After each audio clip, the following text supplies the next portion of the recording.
Is your marriage in danger? And if it is, I have a solution for you in this video because many marriages are in danger because of one thing. And I'm going to share in this video what that one thing is. But before I do that, do me a favor, subscribe to this channel, hit the like button, share this video because marriage is so important. It needs to be talked about and it needs to be something that we invest in truly because it is one of the most important things that God has established here on earth, a covenant between a man and a woman sharing life together, but letting it be fruitful and a blessing because God compares us as his bride. It's like a marriage relationship. So our marriage should actually reflect the nature of God.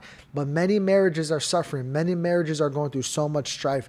But there's one thing that I believe that I have seen that tears apart marriages. So if your marriage is suffering right now, watch at the end of the video. It's going to be a blessing to your life because I'm going to share with you what you need to do to get your marriage back in the right place. But then also, if you're not struggling, but you think your marriage is okay, listen to this video because if you start doing this one thing, it's going to hurt and destroy your marriage. So what is that one thing?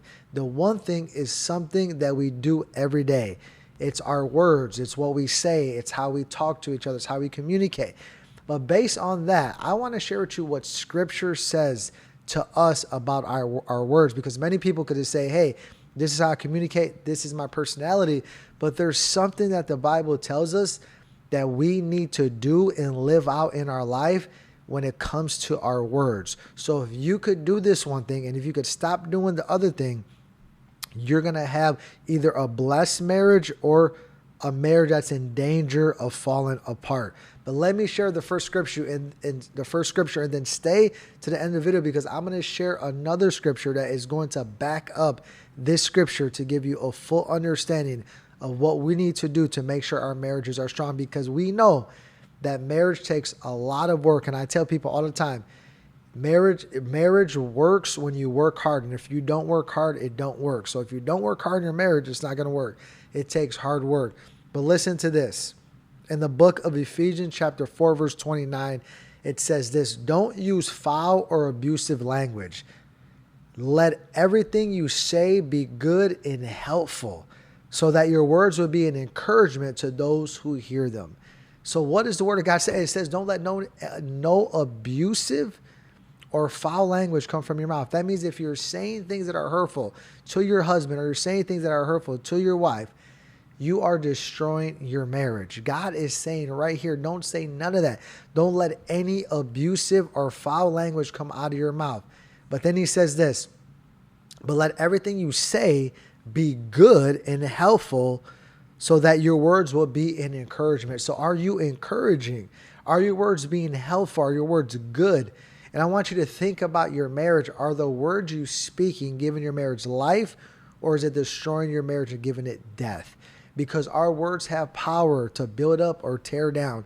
And your words are so powerful in your marriage that whatever you say to your spouse, to your significant other, to the person you say you love, it's either going to encourage them or it's going to tear them down and it's going to discourage them. So I want you to think about what the Word of God says here. Don't let any abusive or foul language come from your mouth. And if that's you, I'm not trying to condemn you. I don't want to shame you. I want you to say, hey, I want to get better. I want to stop doing it. I want to grow. I want this to convict you.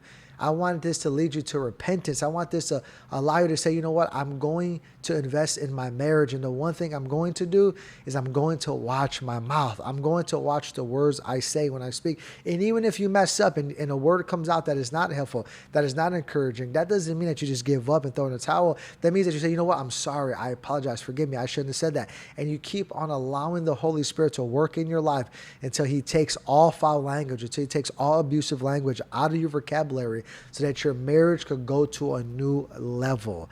And I know that's what you want. I know that's what I want in my marriage. So I know that you want to do it.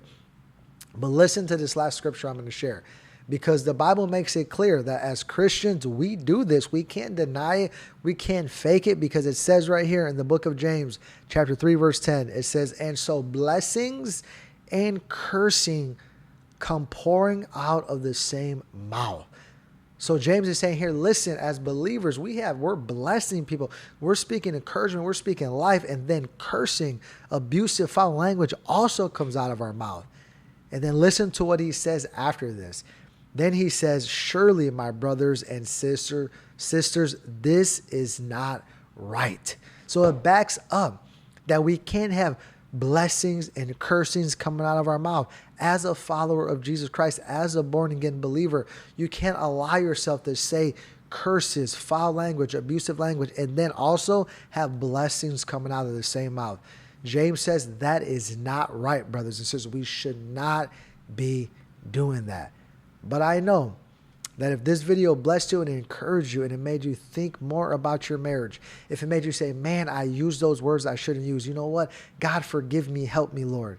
I know that God is going to hear you. He's going to bless you, and he's going to come alongside of you and partner with you, because that is what God wants to do. He wants you to acknowledge you need him. He wants to acknowledge that he needs to be first in your marriage. He needs you to acknowledge that you want to grow into a place spiritually where you could have self-control and overcome the things that are not of God in your life. So I want to end this video with a prayer for you. So do me a favor. Close your eyes and bow your head as I pray this prayer. But then also, if this video gave you encouragement, if it blessed you, if it spoke to you, do me a favor, subscribe to this channel after I'm done praying with you. It'll be a blessing if you support my content. But let me pray. Close your eyes and bow your head. Father God, I just pray for anyone watching this video, Father God, that is struggling in their marriage. Anyone who came and just came across this video and uses abusive or foul language to their husband or wife. Father God, I just pray right now in the name of Jesus that you would take away any language that is not edifying, that is not encouraging, that is not helpful, Lord. I pray that you bind any scheme of the enemy upon their mind and their heart. I pray that you allow them to forgive if there's any bitterness and unforgiveness in their soul. Lord God, I pray right now blessing over their marriage. I pray favor over their marriage. I pray this video will lead them closer to you in a relationship so that their marriage could increase and thrive and be blessed, Lord. I pray right now, God, that you know their struggles, you know what they go through, you know what they need. And your word says that you know what we need before we even ask. So I pray blessings over their needs. I pray, Father God, that your spirit will come and invade their heart right now, that your presence would be real right now to them, and that you would speak and move in ways only you could do. And we thank you, Lord, that you're a powerful, mighty, loving, merciful God. So right now, Lord, I just pray that a marriage that is on the rocks, a marriage that is struggling, a marriage that is, they're almost giving up, Lord God, I pray that you bring it back together and you restore it in the name of Jesus. Lord, we thank you for what you're going to do in Jesus' name. Amen. Amen. And if this video bless you, put a comment in there. Share with me. I'll love to pray for you if you need prayer for your marriage. But like always, be blessed.